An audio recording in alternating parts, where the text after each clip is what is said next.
इस कार्यक्रम के प्रायोजक है कृषि एवं किसान कल्याण मंत्रालय, भारत सरकार। FM गोल्ड 100.1 मेगाहर्ट्ज पर स्वागत है आप सभी का कार्यक्रम किसान की बात में। एक बार फिर से नए विषय के साथ, नई जानकारियों के साथ और ढेर सारी बातों के साथ हाजिर हैं आप सभी के साथ। मैं हूं आपके साथ आरती और मेरे साथ हैं अरविंद। और दोस्तों, जैसे कि आप सभी जानते हैं कि हमारी जो सभी जानकारियां, सभी विषय हैं, उसका सीधा सीधा मकसद है किसानों की बेहतरी, किसानों की उन्नति और उनकी आय को लगातार बढ़ाना, जिसमें सबसे महत्वपूर्ण हाल ही के बदलाव शामिल भी हैं, जैसे कि हमारा कृषि अवसंरचना कोष और कृषि सुधार कानून, जिससे किसानों को न सिर्फ मुक्त बाजार मिल रहा है बल्कि अपने फसल के, अपने उत्पाद के बेहतर दाम लेने का और पाने का मौका भी मिलेगा। इसी बारे में हम और जानकारी लेंगे आज। आइए सुनते हैं प्रधान वैज्ञानिक नलिनी रंजन कुमार को, जिनसे बात कर रही हैं प्रीति।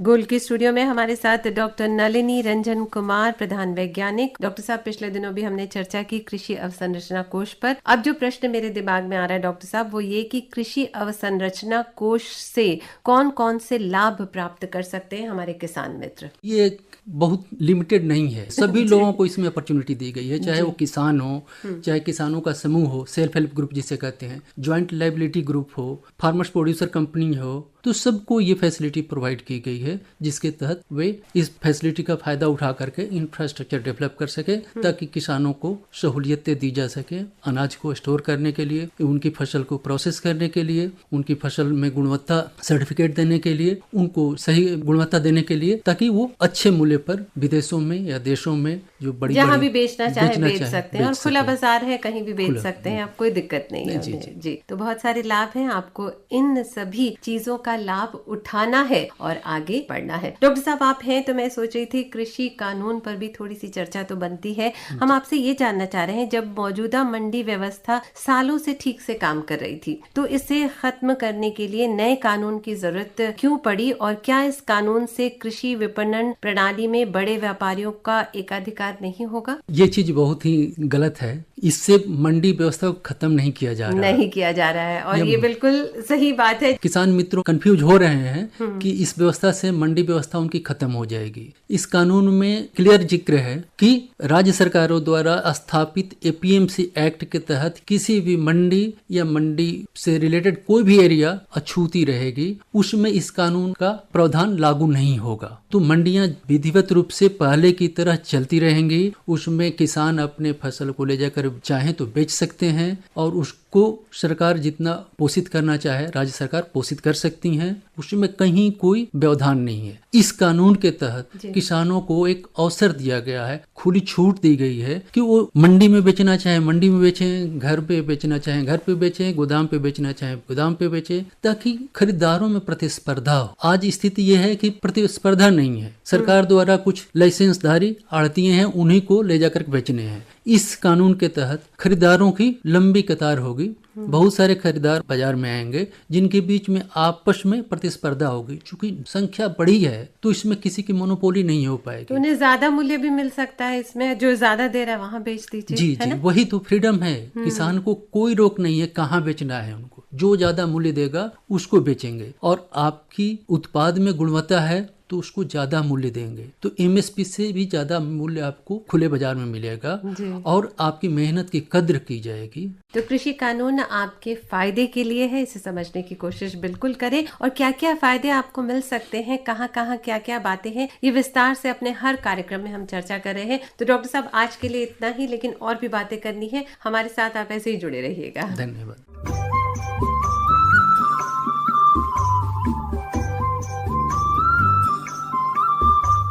श्रोतों, कृषि सुधार कानून और कृषि अवसंरचना कोष किस तरह से किसानों को फायदा पहुंचा रहा है और आगे और किस तरह से बेहतर फायदे होंगे किसानों के लिए, ये अभी आपने जाना, जिसकी जानकारी दे रहे थे प्रधान वैज्ञानिक नलिनी रंजन कुमार।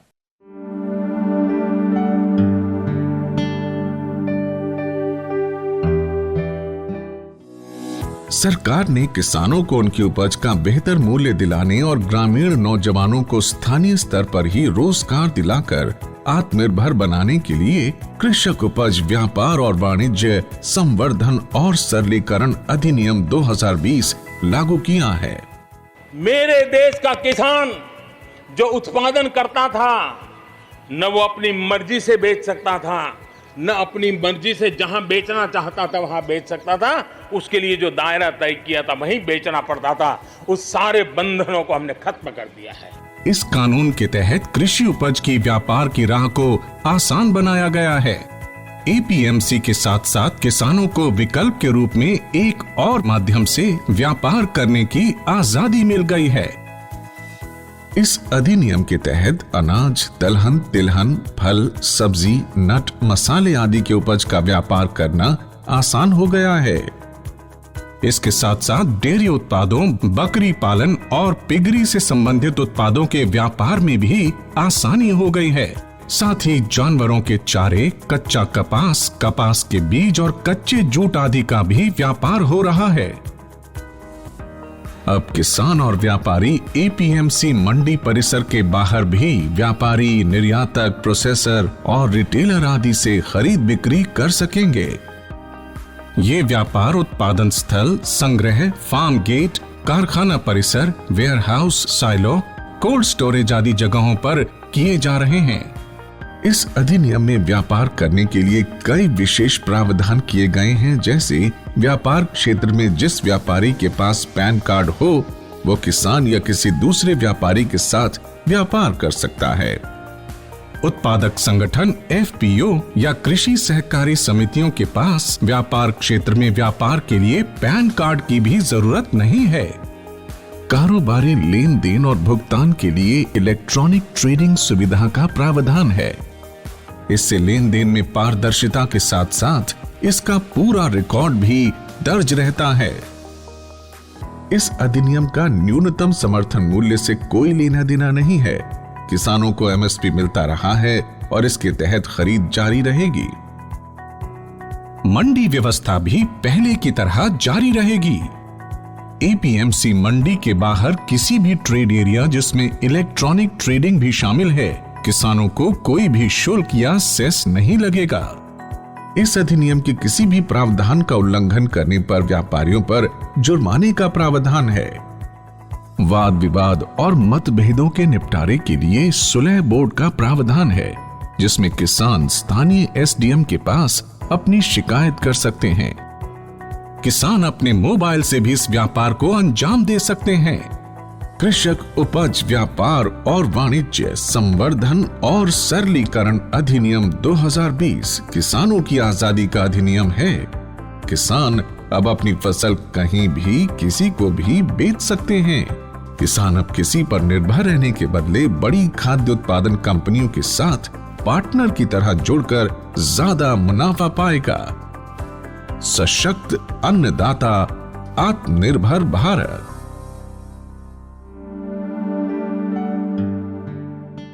और कार्यक्रम को थोड़ा और आगे बढ़ाते हैं अरविंद, और क्यों ना जिसके बिना अधूरा लगता है हमारा कार्यक्रम, उनसे हमारी बातचीत सुनी जाए। जी हाँ, और आइए अब आपको सुनवाते हैं हमारे किसान मित्र से हुई ये बातचीत।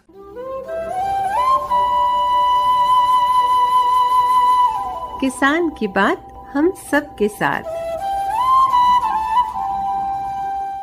नमस्कार, कुशल पाल, डिस्ट्रिक्ट फर्रुखाबाद। जी कुशल जी, बहुत बहुत स्वागत है आपका कार्यक्रम किसान की बात में। कौन कौन सी खेती होती है? हमारे यहाँ आलू की खेती होती है, गेहूं की खेती होती है, जैसे मटर है, फूल गोभी है और पत्ता गोभी है। करीब कितने बीघा खेत है कुशल जी? खेत है मैम 10 बीघा। गेहूं की बुवाई चल रही है या हो गई?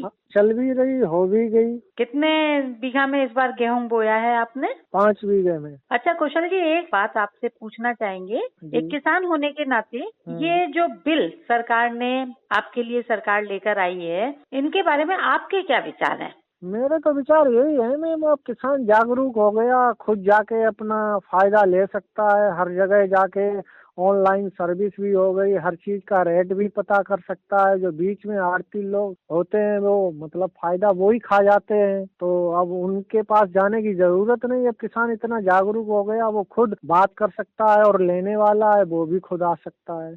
आप लोगों को जो एक ये डर है कि इससे मंडियां बंद हो जाएंगी या अगर कभी कोई शिकायत होगी तो हम कहाँ दर्ज करवाएंगे, इस बारे में आपका क्या कहना है? मंडियां तो बंद होने की ऐसी कोई संभावना नहीं है? मंडियां कोई, हाँ ऐसी तो कोई संभावना नहीं है, वो परस्पर खुली रहेंगी और इससे कोई डर नहीं है। और ये जो कानून जो है किसान को कहीं ना कहीं मजबूत बनाएंगे, ऐसा आपको लगता है?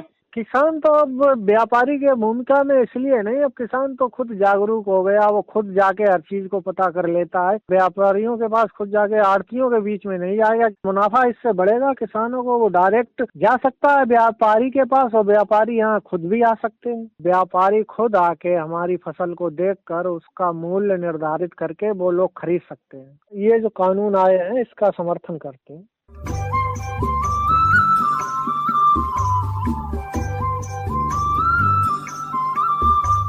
अरविंद, अपने कार्यक्रम में हम कई चर्चाओं के साथ साथ एक चीज और लेकर आते हैं जो हमारे कहीं न कहीं श्रोताओं का और हमारे किसान मित्रों का सभी का मनोरंजन भी करती है, और इशारा हमारे सभी श्रोता समझ ही गए होंगे। हम बात कर रहे हैं लोकगीत की। जी हाँ, और आज हम आपको लिए चलते हैं हरियाणा की धरती और सुनते हैं ये खूबसूरत सा लोकगीत।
साथियों, आप सभी जुड़े हुए हैं एफएम गोल्ड के साथ और चल रहा है कार्यक्रम किसान की बात। और अब कार्यक्रम में आज जो विषय हम लेकर आए हैं आपके लिए उसको भी हम बता दें। तो अरविंद, क्या है आज का विषय? और आज जो हम आपके लिए विषय लेकर आए हैं वो है ग्रामीण विकास में खाद्य प्रसंस्करण का बढ़ता योगदान। दोस्तों, आप सभी जानते हैं कि कृषि में जब भी हम बात करते हैं तो आमतौर पर एक धारणा ही किसान का काम है फसल को उगाना, सब्जियां और फलों को तैयार करना और बाजार में बेच आना। लेकिन इसके बीच में एक और चीज आती है, वो है खाद्य प्रसंस्करण, जिसका चलन धीरे धीरे बढ़ रहा है और जिससे किसान और ज्यादा अपनी आय बढ़ा सकते हैं। जी हाँ, कहीं ना कहीं ये स्वरोजगार भी है और इससे किसान जो है हमारे आत्मनिर्भर भी बन सकते हैं और आमदनी में भी बढ़ोतरी होने की काफी संभावना इसमें देखी जा रही है। और कहीं ना कहीं ऐसी महिलाएं भी इसमें भागीदार ले सकती हैं जो घर बैठे भी वो काम कर सकती हैं। और खाद्य प्रसंस्करण यानी कि फूड प्रोसेसिंग के साथ अब किसान सिर्फ फसल उगाने और उसे बाजार में बेचने तक ही सीमित नहीं रहेगा, बल्कि उसका उत्पाद बनाकर भी सीधे बाजार में बेच सकता है, जो कि उसके लिए एक उद्यमी बनने का भी मौका होगा और बेहतर आय कमाने का भी। तो इस विषय पर और अधिक जानकारी लेते हैं प्रधान वैज्ञानिक डॉक्टर श्रुति सेठी से, जो हमें बता रही हैं कि किस तरह से ग्रामीण विकास में खाद्य प्रसंस्करण का बढ़ता हुआ योगदान है।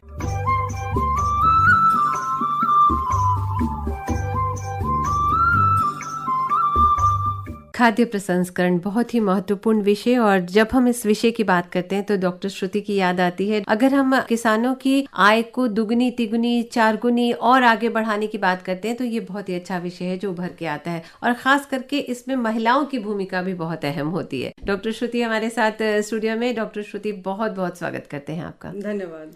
छोटा सा परिचय है जरूर देना चाहेंगे। डॉक्टर श्रुति सेठी प्रधान वैज्ञानिक है, भारतीय कृषि अनुसंधान संस्थान पूसा से जुड़ी है और हमें हमेशा अपडेट करती है जो भी विशेष चर्चा होती है उस पे। तो मैं सोच रही थी डॉक्टर श्रुति कि आज FM गोल्ड के स्टूडियो में आप हैं 100.1 मेगाहर्ट्ज पर, तो ग्रामीण विकास में खाद्य प्रसंस्करण का बढ़ता योगदान, ये विषय लेकर के चलते हैं और ग्रामीण परिवेश की बात करते हैं। तो धीरे धीरे जो है वो चीजें काफी बेहतर हो गई है। अगर हम पहले के कंपैरिजन में करें तो अब बहुत चीजें हो गई है और बहुत सारी फैसिलिटीज भी दी जा रही है और प्रमोट भी बहुत किया जा रहा है। क्या कहना चाहेंगी? जी बिल्कुल। देखिए, पहले क्या होता था, सारा जोर हमारा होता था पैदावार के ऊपर। अब क्या हो गया है, धीरे धीरे क्योंकि हम काफी स्तर पर पैदावार में सक्षम हो गए हैं, हमारी जो जरूरतें हैं उसके हम उतने लेवल तक आ गए हैं, तो अब सारा जो सरकार का और जो भी किसान है उनका जोर हो गया कि उसको जो ज्यादा पैदावार है उसको कैसे संभाला जाए। तो संभालने का सबसे बड़ा जो विकल्प हमारे पास है वो है प्रोसेसिंग।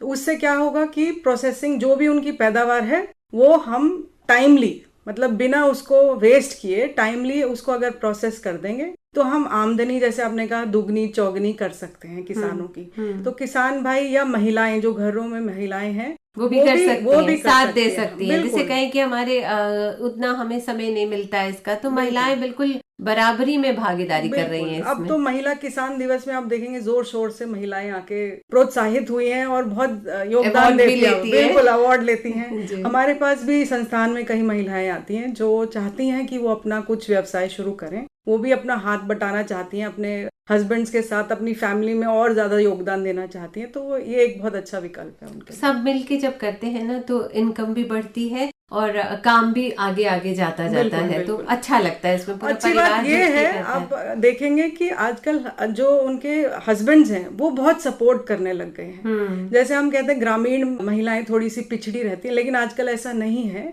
कई क्षेत्रों में काफी आगे आके बढ़ावा मिल रहा है उनको कि आप भी अपना कुछ करें, तो इसलिए ये बहुत बढ़िया रहता है उनके लिए। तो खाद्य प्रसंस्करण की बात करते हैं तो कौन कौन सी चीजें हैं जिनका किया जा सकता है? जैसे टोमेटो का तो केचप वगैरह बनता है और आंवला भी अब स्टोर हो जाता है। अगर हम कोविड की बात करें तो विटामिन सी भरपूर मात्रा में सबको चाहिए जी। तो और क्या क्या इसमें हो सकता है? देखिए, जो भी मौसमी फल सब्जी हैं, या अगर आप फल सब्जी ना लें, जैसे आपका धान है या आपका गेहूं है, इन सब का भी प्रोसेसिंग हो सकता है। हम 3 श्रेणी में बांटते हैं, जैसे प्राइमरी प्रोसेसिंग, सेकेंडरी प्रोसेसिंग और टर्शियरी प्रोसेसिंग। प्राइमरी में ये है, जैसे फल सब्जी को आपने सिर्फ ग्रेडिंग कर दी, श्रेणीकरण कर दिया और उसको एक पैकिंग में डाल दिया, वो हमारा प्राइमरी प्रोसेसिंग है। अच्छा। तो वो किसान जो है वो आराम से अपने खेत पे ही कर सकता है, तो वो आराम से हो जाता है। सेकेंडरी प्रोसेसिंग में आप उसका कुछ उत्पाद बनाते हैं, जैसे आपने मिलिंग करी, जैसे धान आया, आपने उसको एक खाने योग्य पदार्थ, धान तो हम नहीं खा सकते,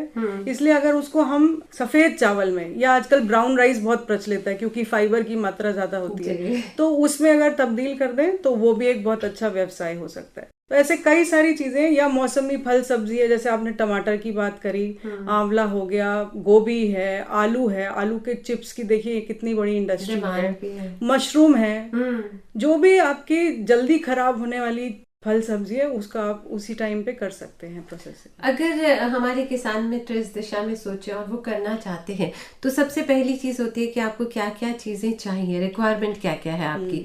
तो कोई एक अगर विषय लेकर के चले कि किसी एक पर वो सोच रहे हैं कि हमको करना चाहिए, तो क्या क्या रिक्वायरमेंट्स होती है ताकि वो एक मन बना सके कि उन्हें करना है तो ये चीजें उन्हें लगेंगी? जी बिल्कुल। जैसे आप किसान भाई अगर शुरू करना चाहते हैं अपना, सबसे पहला होता है रॉ मटेरियल। जैसे अगर आपने कोई भी इकाई लगानी है, आप ये सोचेंगे कि मैंने पहले किस खाद्य पदार्थ पे काम करना है, तो आपका रॉ मटेरियल चाहे आपके खेत से आए, चाहे पड़ोसी किसानों के खेत से आए, या आप एक कोऑपरेटिव बना लें, जैसा कर ले, ताकि आपको regular supply, continuous supply raw material की होनी बहुत जरूरी है। वो पहली चीज होती है। अच्छा। दूसरा है कि आपको ट्रांसपोर्टेशन अच्छा होना चाहिए, क्योंकि जैसे आपने खाद्य पदार्थ बनाया, उसको मार्केट में ले जाना है, तो उसके लिए मार्केट नजदीक होनी है और ट्रांसपोर्टेशन आसानी से हो जाना चाहिए। अगर आप बहुत, जैसे रोड ठीक नहीं है या बिजली नहीं है, बिजली होना भी बहुत जरूरी है, तो उससे क्या है, आपकी पूरे दिन रात आप मशीनें चला सकते हैं और उससे आप अपना खाद्य पदार्थ सही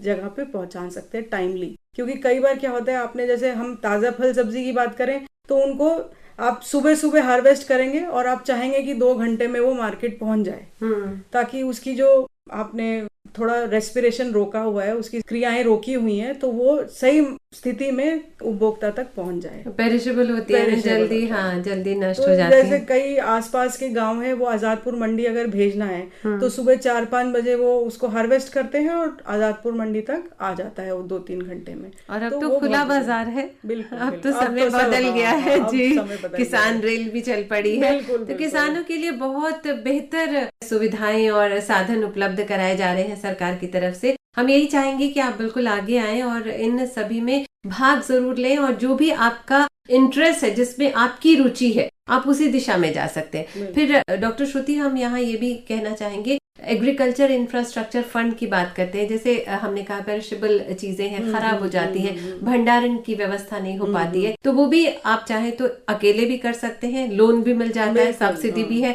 सारी चीजें हैं, पोर्टल बना हुआ है, आप अप्लाई करके। आजकल योजनाएं इतनी चल गई हैं, संपदा योजना देखिए है, बहुत अच्छी चल रही है, और भी कई योजनाएं हैं जिसमें किसानों को भंडारण कक्ष बनाने के लिए या अपनी इकाई लगाने के लिए कहीं बहुत सारी सब्सिडी मिल रही है, तो किसान भाई इस पे बहुत अच्छे से काम कर सकते हैं। मैं चाहूंगी कि कुछ और वैल्यू एडिशन इसमें और क्या की जा सकती है, क्या बातें और बेहतर हैं जो निकल के आ सकती है। जो भी किसान भाई अपना इकाई लगाना चाहें, उनको सबसे पहले ट्रेनिंग की बहुत आवश्यकता है, प्रशिक्षण बहुत जरूरी है, क्योंकि अगर कभी भी आपको कोई दिक्कत आई अपने प्रोसेसिंग में तो आप खुद से उसका उपचार कर सकते हैं। ये नहीं कि आपको इधर उधर दौड़ना पड़े, कुछ भी सोचना पड़े, तो आपको नुकसान उतना ही कम होगा। इसलिए प्रशिक्षण सबसे पहले लें, जो भी चीज आप करना चाहें सबसे पहले प्रशिक्षण लें और उसके बाद ही आगे इकाई लगाएं। प्रशिक्षण के लिए कृषि विज्ञान केंद्र हैं, बाकी सरकारी संस्थान बहुत सारे हैं। आजकल तो स्किल इंडिया का देखिए बहुत सारे छोटे छोटे लग गए हैं कि जो आपको उसमें प्रशिक्षण देंगे।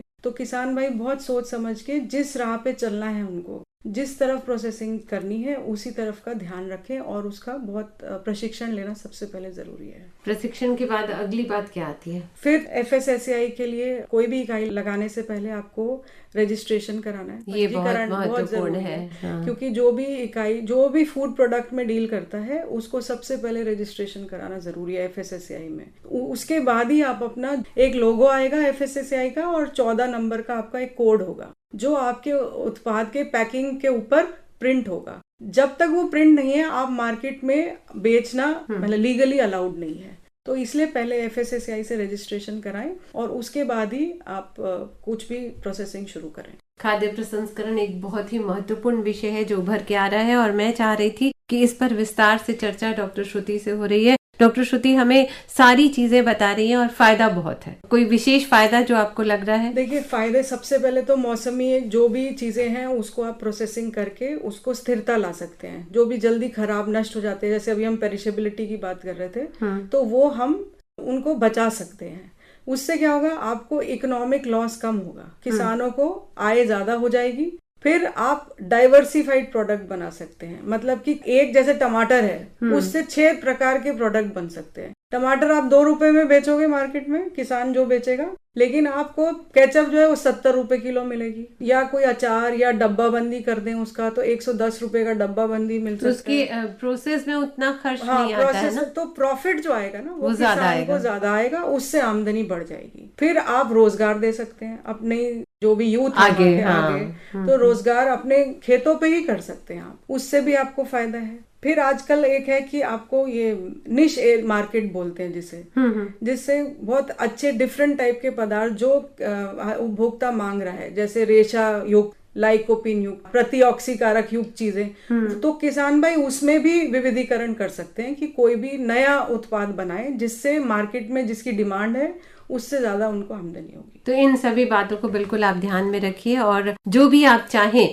आप उस दिशा में सोच सकते हैं। अलग अलग वैरायटीज है जो आपके खेत में है, आप उसको भी खाद्य प्रसंस्करण की तरफ देख सकते हैं। और ऐसा नहीं है, आप बोरो करके भी कर सकते हैं अगर आप इस दिशा में आगे बढ़ना चाहते हैं। और एक पूरी इकाई लगा करके, जैसे डॉक्टर श्रुति ने बताया है कि एक व्यवसाय के रूप में ये उभर के आ रहा है और आप आगे बढ़ सकते हैं और इस दिशा में काम कर सकते हैं। और जो इसमें सबसे महत्वपूर्ण बात डॉक्टर श्रुति ने बताई वो ये कि प्रशिक्षण की आवश्यकता है। अगर आप प्रशिक्षित होकर कोई काम करते हैं तो कहते हैं कि हाँ मुझे आता है, क्योंकि आपने सीख ली है वो चीज, कॉन्फिडेंस लेवल बढ़ जाता है। बिल्कुल, ये बहुत जरूरी है। तो हम चाहेंगे कि जिस भी दिशा में आप सोचे कहाँ प्रशिक्षण मिल रहा है ये आप पता कर सकते हैं। पूसा में जैसे डॉक्टर श्रुति ने बताया कि आप उधर पता करके और जानकारी लेकर के, फिर भी कोई प्रश्न आपके दिमाग में हो तो kkbongold@gmail.com पे आप हमें लिख करके भेज सकते हैं और श्रुति से हम जवाब लेकर के आप तक जरूर पहुंचाएंगे। अभी तो मैं भी सोचने लगी कि इस दिशा में सोचा जा सकता है, हम भी कर सकते हैं, है ना।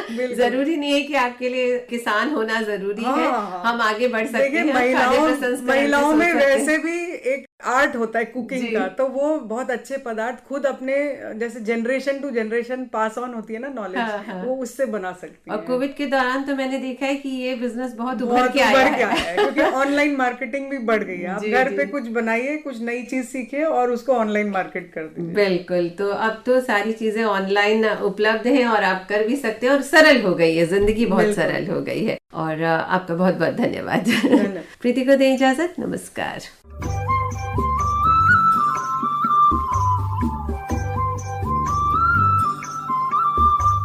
श्रोताओं, अभी आप सुन रहे थे प्रधान वैज्ञानिक डॉक्टर श्रुति सेठी को, जो आपको बता रही थी कि ग्रामीण विकास में खाद्य प्रसंस्करण का बढ़ता हुआ योगदान किस तरह से किसानों को लाभ पहुंचा रहा है। कार्यक्रम किसान की बात सुन रहे हैं आप सभी और आइए अब जानते हैं मौसम का हाल और साथ ही जानेंगे क्या है बाजार के उतार चढ़ाव।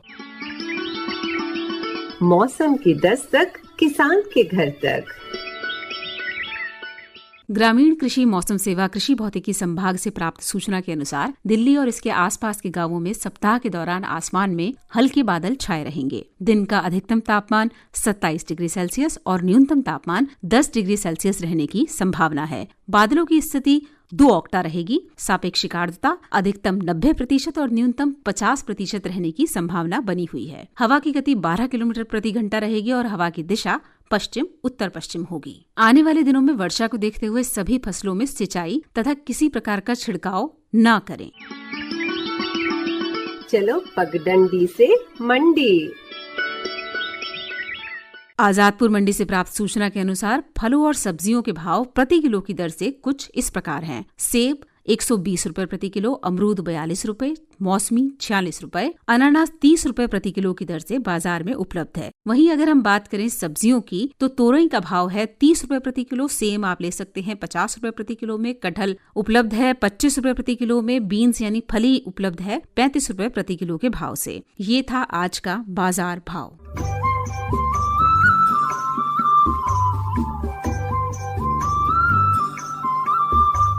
और साथियों, हमारे कार्यक्रम को लेकर आपके क्या सुझाव हैं, आप क्या कुछ सोचते हैं, क्या कुछ कहना चाहते हैं कि हम कार्यक्रम में कुछ बदलाव कर सकते हैं, या फिर आप क्या जानना चाहते हैं, और हमारे इस कार्यक्रम के माध्यम से आपके इन सभी सुझावों को हम आमंत्रित करते हैं। आप हमें मेल कर सकते हैं, हमारी मेल आईडी है kkbongold@gmail.com। तो आपके सुझावों का और प्रतिक्रियाओं का हमें इंतजार रहेगा। और श्रोताओं, अब समय हो गया आपसे विदा लेने का और आज की कड़ी को यहीं समाप्त करने का, लेकिन आपसे दोबारा हम कल मिलेंगे और हमारे कल के जो फोन इन कार्यक्रम है उसका विषय रहेगा नए राष्ट्रीय बायोगैस और जैविक खाद कार्यक्रम, यानी कि new national biogas and organic manure program. इसमें कल दोपहर को 3:10 से हम आपके साथ रहेंगे। लाइव फोन इन कार्यक्रम है, तो आप इस विषय से संबंधित कोई भी जानकारी चाहते हैं तो आप सीधे फोन कर सकते हैं। जी, और इसमें हमारे विशेषज्ञ रहेंगे डॉक्टर JPS डब्बास। तो आप जरूर जुड़िएगा हमारे कार्यक्रम के साथ, और जो भी आपकी समस्याएं हो इस विषय से संबंधित या फिर जिज्ञासा हो, आप सीधे हमें स्टूडियो में कॉल कर सकते हैं और हमारे एक्सपर्ट से जान सकते हैं। दोस्तों, साथ ही आप याद रखिएगा कि जब तक दवाई नहीं तब तक ढिलाई नहीं। आपसे लेते हैं अरविंद और आरती विदा। दोबारा कल मुलाकात होगी, तब तक के लिए इजाजत दीजिए। नमस्कार। इस कार्यक्रम की प्रायोजक थे कृषि एवं किसान कल्याण मंत्रालय, भारत सरकार।